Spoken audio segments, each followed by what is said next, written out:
Sasa bado kuna uhamasishaji kwenye mitandao. Mimi niwaombe tusimame sisi kama Njombe. Sisi kama tunaelewana, tusimame sisi kama nini? Kama Njombe. Hakuna ambaye amefurahia yale yaliyotokea siku ya tarehe ngapi? 29. Kwa sisi sote ni Watanzania. Kwa sababu ni Watanzania, tuijenge Tanzania yetu. Namna bora ya kuijenga hii Tanzania ni kuhakikisha kwamba mkoa wetu wa Njombe unakuwa na utulivu kwa siku zote. Tunachokiomba tu, sisi tunajua kuna watu wanakujaga kwa ajili ya kuja kuchochea ili watu wafanye nini? Wafanye fujo. Tunaombeni mtupatie nini? Taarifa mapema. Tusio na ile tabia ya tukio mtu ameshaondoka ndio tunasema kuna mtu alikuwa kwenye guest fulani, huyu ndo alikuja kufanyaje? Kuchochea. Na sasa tunaendelea na kampeni ya kupita kila guest kukagua, kuangalia wageni ambao wanakuja katika mkoa wetu. Na nyie mnawabeba, unamsikia mtu anaongea lugha ambayo sio ya Tanzania. Kiingereza ni lugha ambayo sio ya Tanzania, lakini wa Tanzania tunaongea Kiingereza. Lakini unaweza kumtilia mashaka kwamba kwa nini huyu mtu anaanza kuniuliza direction kwa lugha ya Kiingereza au kwa lugha ya mataifa mengine, si ndivyo? Anza kutilia shaka hapo. Ukienda baadhi ya nchi, ukifika mgeni, yule mmiliki wa guest anawajibu kutaarifu idara ya uhamiaji kwamba nina mgeni hapa ambaye ni Mtanzania amekuja kwenye nchi yetu kwa 1, 2, 3. Tunaona watu wa idara ya uhamiaji wamefanyaje? Wamefika. Lakini sisi maafisa usafirishaji tunawasafirisha hawa watu na kuwaonesha gesti za kulala. Wengi ni wa mataifa ambayo yanafanyaje? Yanatuzunguka. Sio kila mtu analipenda taifa hili.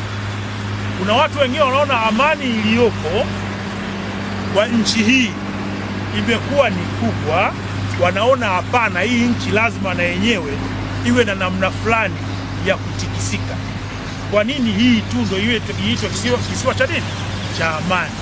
Sasa sisi Njombe na Watanzania wengine wanaonisikiliza, tuhakikisha kwamba hii nchi tunaidumisha amani yetu, na sisi kama wananchi ni watu wa kwanza kuhakikisha kwamba nchi hii inakuwa iko nini?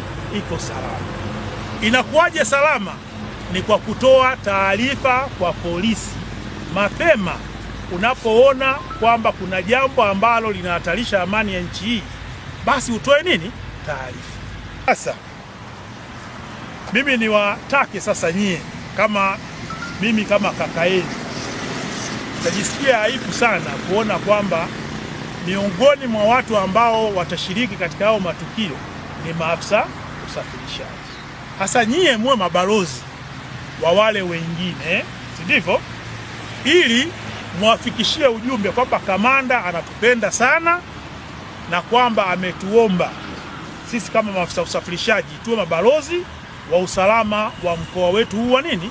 Wa Njombe. Kwa taarifa za aina yoyote tupatieni, na mimi natoa namba yangu ya simu. Nilitoa kwa watu wa bajaji, na hapa atatoa namba yangu ya nini? Ya simu, ambao kila afisa usafirishaji awe nayo. Kwa majina anaitwa Velvin Kaunti Msigwa, mwenyekiti wa bodaboda wa Njombe, lakini pia nawakilisha mkoa wa Njombe.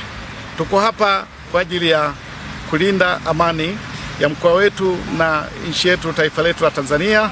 Sisi kama waendesha pikipiki mkoa wa Njombe tunasema kwa pamoja na kwa umoja wetu, sisi amani ndo tunu yetu. Hivyo basi tumekutana leo na jeshi la polisi ili kuelezea na kutufundisha namna gani tunaweza kulinda amani na kutokuchochea maandamano na kutokuchochea maandamano kwenye mitandao ya kijamii na kufichua wale wote wanaoshabikia maandamano. Sisi tumejipanga kisawasawa na tunaahidi mbele ya jeshi la polisi kwamba hatutokubali mtu yeyote atudanganye na atushurutishe tuweze kufanya yale anayoyataka yeye. Tunakemea kwa juhudi zote, na tuko na wanachama hapa, tunaendelea kupata semina. Njombe yetu tunataka iwe imara, nchi yetu tunataka iwe imara. Hakuna mitikisiko yeyote ambayo tunaitafuta, kwa sababu hakuna mtu yeyote atakayeweza kuturudishia amani yetu ya Tanzania.